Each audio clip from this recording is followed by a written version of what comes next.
పారిశ్రామిక వాడల భూములకు సంబంధించి ఈరోజు రాష్ట్ర ప్రభుత్వం తీసుకున్నటువంటి ఒక నిర్ణయంలో భాగంగా మల్టీపర్పస్ జోన్లుగా ఏర్పాటు చేయాలని చెప్పేసి ఏదైతే ఒక 50,000కు పైగా భూ స్కామ్కు తెరలేపినటువంటి కాంగ్రెస్ పార్టీ మీద బీఆర్ఎస్ పార్టీ ఈరోజు పోరుబాట పట్టింది. ఇండస్ట్రియల్ ఏరియాలలో క్లస్టర్ల వారీగా ఈరోజు వాళ్ళు అసలు పారిశ్రామిక భూములను ఎందుకు అర్జెంటుగా ఈరోజు మల్టీ జోన్లుగా చేయాల్సి వచ్చింది, దానికి సంబంధించి దాని మీద ఈ స్కామ్ని ఎందుకు తెరలేపాల్సి వచ్చింది అనే అంశానికి సంబంధించి ఇక్కడ పారిశ్రామిక వాడలో ఉన్నటువంటి వాళ్ళతోటి మమేకమవుతున్నటువంటి పరిస్థితి. నిజంగా కనుక్కుందాం, అసలు ఈ ఇల్టు పాలసీ వల్ల తెలంగాణకు ఏ విధంగా అది వస్తుంది, తెలంగాణకు సంబంధించిన దాని మీద ఎంత ప్రయోజనం ఒనగూరుతుంది, నిజంగా పారిశ్రామిక వాడలు ఐడియా బొల్లారం లాంటి వాటిని వదిలిపెట్టేసి ఈరోజు మల్టీ జోన్ ఎందుకు తీసుకొస్తున్నారు అనే అంశానికి సంబంధించి దాని మీద మాట్లాడేందుకు కొంతమంది మనతో ఉన్నారు.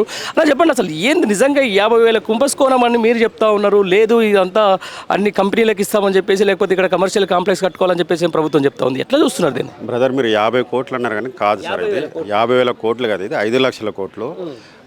కాంగ్రెస్ ప్రభుత్వం రాష్ట్ర ప్రయోజనాల కోసం తీసుకొచ్చినటువంటి పాలసీ కాదు ఇది, సొంత ప్రయోజనాల కోసం తీసుకొచ్చినటువంటి పాలసీ ఇది. రేవంత్ రెడ్డి గారు వాళ్ళ బ్రదర్సు, అదేవిధంగా రేవంత్ రెడ్డి యొక్క క్యాబినెట్ గురించి తీసుకొచ్చినటువంటి పాలసీ ఇది. హిల్ట్ పాలసీ ఏదైతే జీవో నంబర్ 27 తీసుకొచ్చారో తెలంగాణ రాష్ట్ర పేద ప్రజలకు ఎలాంటి ఉపయోగం లేదు. ఇది ఉమ్మడి ఆంధ్రప్రదేశ్లో ఉన్నప్పుడు గవర్నమెంట్ కేటాయించిన గవర్నమెంట్ స్థలం ఇది. సో ఉమ్మడి రాష్ట్రంలో ఏర్పడిన గవర్నమెంట్ జాగులని తెలంగాణ ప్రభుత్వం వచ్చినాక కేసీఆర్ గారు 10 సంవత్సరాలను దీన్ని ఎంతో అభివృద్ధి తీసుకొచ్చి ఎన్నో ఐటీ పరిశ్రమలు తీసుకొచ్చి ఇది డెవలప్మెంట్ చేసుకున్నటువంటి రాష్ట్రం ఇది. ఇలా రేవంత్ రెడ్డి గారు పరిపాలన ఎలా అయిపోయిందంటే దోచుకోవడం తప్ప అభివృద్ధి చేయడం లేదు. ముఖ్యంగా రేవంత్ రెడ్డి గారు ఫస్ట్ ముఖ్యమంత్రి అయినాక 2-3 పాలసీలు తీసుకొచ్చారు. అందులో ఒకటి మన హైడ్రా తీసుకొచ్చారు. హైడ్రా వల్ల పేద ప్రజలకు ఉపయోగం లేదు, ఉన్న భూములను పొడగొట్టుకున్నారు. రెండోది ఇప్పుడు హిల్ట్ ఏదైతే తీసుకొచ్చారో 27వ జీవో, దీని వలన పేద ప్రజలకు ఏం ఉపయోగం ఉందండి? ఇది నిజంగా ఒకవేళ పరిశ్రమ వాడాలన్న కాలుష్యమే అయితే కనుక ఎన్వైరన్మెంట్ మీరు ఏమైనా చేయించారా, అసెంబ్లీలో పెట్టి ఏమైనా చర్చించారా? ఇది కేవలం రేవంత్ రెడ్డి బ్రదర్స్కు లాభం చేవిర్చుకుందంగా తీసుకొచ్చినటువంటి హిల్ట్ పాలసీ ఇది. ఎందుకంటే దీనికి సంబంధించిన దాని మీద సిటీ ఎక్స్పాండ్ చేస్తూ ఉన్నాం, 2,000 ఎకరాల మధ్యలో తీసుకుని వస్తాం, మున్సిపాలిటీలని కార్పొరేషన్ విలీనం చేస్తాం జిహెచ్ఎంసీలో అంటున్నారు. రేపు ప్రజా ప్రయోజనాలకు దృష్టిలో పెట్టుకొని ఎక్కువ ప్రభుత్వ భూములు ఉంటే రేపు ఎక్కడ ఏమైనా కట్టుకునే ప్రయత్నం చేస్తారు. కానీ 9,000కు పైగా ఎకరాల భూములు ఈరోజు వేలంపాట్లు అమ్మేదానికి, లేకపోతే దానికి మొత్తానికి ప్రైవేట్ పరంగా చేయడానికి, వాళ్ళ కార్యకర్తల పరంగా చేయడానికి అని చెప్పి కొంతమంది మేధావులు అంటున్నారు. మరి దీన్ని ఎట్లా చూస్తారు? అదే సార్, నేను ఏమన్నా గ్రేటర్ హైదరాబాద్ 22 ఏవైతే గ్రేటర్ హైదరాబాద్ పరిధిలో ఉన్నటువంటి ఈ 9,000 గజాలు ఏవైతే ఉన్నాయో, నిజంగా రేవంత్ రెడ్డి గారికి చిత్తశుద్ధి ఉంటే ఇలా RRR పక్కన ఇంకోటి కొత్తది డెవలప్ చేయండి, ఇంకోటి కొత్తది చేయండి. ఏదైతే ఇప్పుడు ఇండస్ట్రియల్ ఏరియాలు ఉన్నాయో ఇది ఇన్నర్గా ఇది పెట్టుకొని ఓఆర్ఆర్కి ఇన్నర్గా RRRకి అవతల ఇంకోటి కొత్తది పెట్టండి. ఉన్న భూములను మీరు అమ్మేసి ఆ ధనాన్ని దోచుకోవడానికి తీసుకొచ్చిన పాలసీ ఇది, ప్రజలకు ఉపయోగ పాలసీ కాదు. ఇలా కార్మికులు ఉన్నారు ఫ్యాక్టరీలో చేసే పొట్టకూడి కోసము, వాళ్ళందరూ ఎటుపోవాలండి? ఇది బడా రియల్ ఎస్టేట్ వ్యాపారులకు చేతిలో పెట్టడానికే రేవంత్ రెడ్డి బ్రదర్స్ తీసుకొచ్చిన పాలసీ ఇది. ఇవి ఆల్రెడీ అగ్రిమెంట్లు అయిపోయాయి వాళ్ళకు.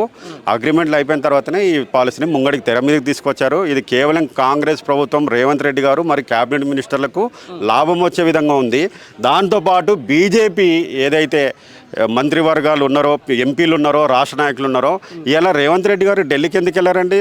ప్రైమ్ మినిస్టర్ది అపాయింట్మెంట్ తీసుకున్నారు, సోనియా గాంధీ అపాయింట్మెంట్. ఎందుకంటే ప్యాకేజీలు ముట్ట చెప్పడానికే నాకు తెలిసి ఇలా బీజేపీ ఏం స్టాండ్ తీసుకుందంటే దీని మీద. ఇది ఎవరికి లాభం కూర్చే పాలసీ కాదు ఇది కేవలం రేవంత్ రెడ్డి ఆర్ఆర్ ట్యాక్స్ ఏ విధంగా వసూలు చేస్తున్నారో అదేవిధంగా కాంగ్రెస్ పార్టీకి లాభం చేకూర్చే పాలసీ ఇది.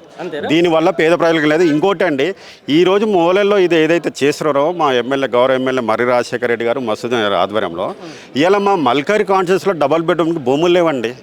డబుల్ బెడ్రూమ్ భూములు లేవు, ఒక క్రికెట్ స్టేడియం లేదు, ఒక ఇండోర్ స్టేడియం లేదు, ఒక మల్టీపర్పస్ కమిటీ హాల్ లేదు, ఒక గ్రేవ్ యార్డ్ లేదు, ఒక ముస్లిం గ్రేవ్ యార్డ్ లేదు. మాకు నిజంగా చెబుతున్నా, నువ్వు అంత డెవలప్ చేయాలనుకుంటే పేద ప్రజల పక్షాన నువ్వు రేవంత్ రెడ్డి గారు నిలవాలనుకుంటే ఫస్ట్ నువ్వు ఇది చెయ్యండి. గ్రేటర్ హైదరాబాద్లో 22 ఏవైతే గ్రేటర్ హైదరాబాద్లో ఉన్న మున్సిపాలిటీలలో జాగాలు లేవండి, గవర్నమెంట్ జాగాలు.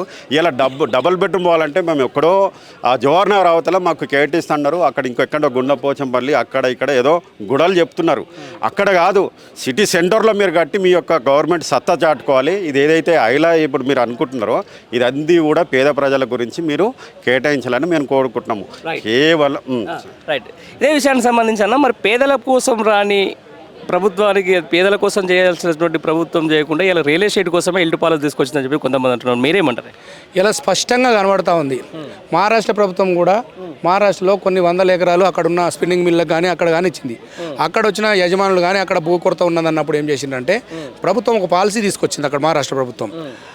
ఆ రోజు ఏం చేసిందంటే 50% మీరు ఏదైతుందో పారిశ్రామిక అవసరాలు ఉంచుకోండి, మీరు ఏ విధంగా దాన్ని డెవలప్మెంట్ చేయండి, మిగతా దాన్ని మాత్రం ప్రభుత్వానికి ఇవ్వండి, ప్రభుత్వం పేదలకు కానీ ఇతర అవసరాలకు పనికి వస్తుందని చెప్పేసి ఒక పాలసీ తీసుకొచ్చినారు. ఇక్కడ స్పష్టంగా అవగాహన పడుతుంది ఏంటంటే ఇవాళ సిటీలో మీరు ఒక పక్కకు రైతుల దగ్గర సిటీ అవుట్స్కట్లో మీరు ఇవాళ భూసేకరణ చేస్తూ ఉన్నారు. అయ్యే పరిశ్రమలను ఇక్కడ నెలకొల్పండి. మీరు అక్కడ భూసేకరించాల్సిన అవసరం ఏముంది? అక్కడ భూసేకరణ అక్కడ చేస్తూ రైతుల దగ్గర భూమిని కొల్లగొడతా ఉన్నారు. అక్కడ కొత్త ప్రాజెక్టులు తీసుకొస్తామంటారు. ఇవాళ ఒక అన్నగారు చెప్పినట్టు ఒక డబుల్ బెడ్రూమ్ చెప్పడానికి, ఒక ప్రభుత్వ హాస్పిటల్ కట్టడానికి, ఒక విద్యా సంస్థ నెలకొల్పడానికి, ఇవాళ రకరకాల ప్రజా అవసరాల కోసం ఇవాళ ఒక్క భూమి ఎక్కడ లేదు. మీరు ఒక పక్కకు మూసి మీద పడ్డారు, అక్కడ ఉన్న గరీబ్ వాళ్ళు అందరూ బయటకు వెళ్ళగొడతా ఉంటారు. మరి వాళ్ళని తీసుకొచ్చి ఇలా కాంప్లెక్స్ కట్టి ఇక్కడ ఇవ్వండి, వాళ్ళకు ఒక 50% తీసుకోండి. ఇక్కడ చుట్టుపక్కల కూడా ఉన్న వాళ్ళంతా బీద సాదా ప్రజలు. ఇక్కడ చాలామందికి ఇవాళ ఉపాధి అవకాశాలు ఉన్నాయి. ఇక్కడ ఉపాధి అవకాశాలు కల్పించాలి. ఇప్పుడు పరిశ్రమలు అంటే అన్ని కాలుష్యకారకమైన కాదు. మీరు అన్ని కాలుష్యకారకమైన కంపెనీలు ఏదైనా పెద్ద ఎత్తున ఉంటే వీటిని తరలించేసినా దానికి ఆలోచన ఉంటుంది. ఇదే విషయానికి సంబంధించి అసలు ఐడియా బొల్లారం అనేది దేశంలోనే అత్యంత పొల్యూటెడ్ ఇండస్ట్రియల్ కారిడార్. దాన్ని మాత్రం తీసి పక్కన పెట్టేసి ఇలాంటి మంచి జనవాసంలో ఉన్నటువంటి ఏదైతే ఇండస్ట్రీలు ఉన్నాయో, ఇట్లా చెట్లున్న ఇండస్ట్రీలు ఉన్నాయో మాత్రమే కలపడం వల్ల దీంట్లో ప్రయోజనాలు ఏంటి ప్రభుత్వానికి అంటున్నాను నేను. ఇదే స్పష్టంగా కనబడుతుంది. దేశంలో అతి కాలుష్యమైన మూడో పారిశ్రామిక వాడక ఇలా బొల్లారం, ఇలా దేశవ్యాప్తంగా ఐడియా బొల్లారం ఉంది. దాన్ని మినాయించినారు ఇవాళ ఇల్టి పాలసీ నుంచి.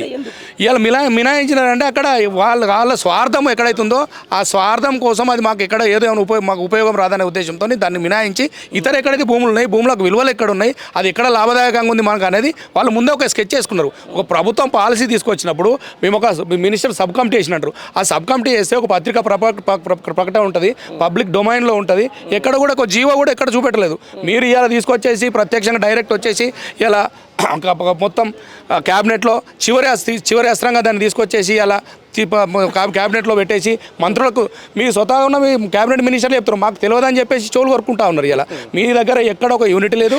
ఈ ప్రభుత్వం ఏదైతుందో ప్రజల దగ్గర ఉన్న ఆస్తులను కొల్లగొట్టడానికి, వాళ్ళ సొంత కడుపులు నింపుకోవడానికి తప్ప మా ప్రభుత్వం ఎప్పుడు కూలిపోతుంది, మా జేబులు ఎప్పుడు నింపుకోవాలి, మేము ఆర్థికంగా ఎట్లా బలపడాలి, రేపు పరిస్థితి మళ్ళీ ఆర్థికంగా బలపడి మళ్ళీ కొట్లాడాలి, మళ్ళీ వీళ్ళతో కొట్లాడాలి బీఆర్ఎస్తోనంటే మాతో కాదు.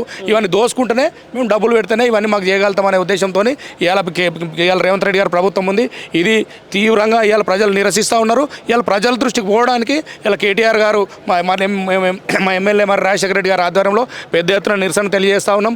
ప్రజలకు తెలిసే విధంగా ఒక తెలంగాణ ఉద్యమాన్ని ఏ విధంగా అయితే నడిపినామో ఈ ప్రజలకు ఏ విధంగా నష్టం జరుగుతుంది అనేది విడమర్చి చెప్తాం.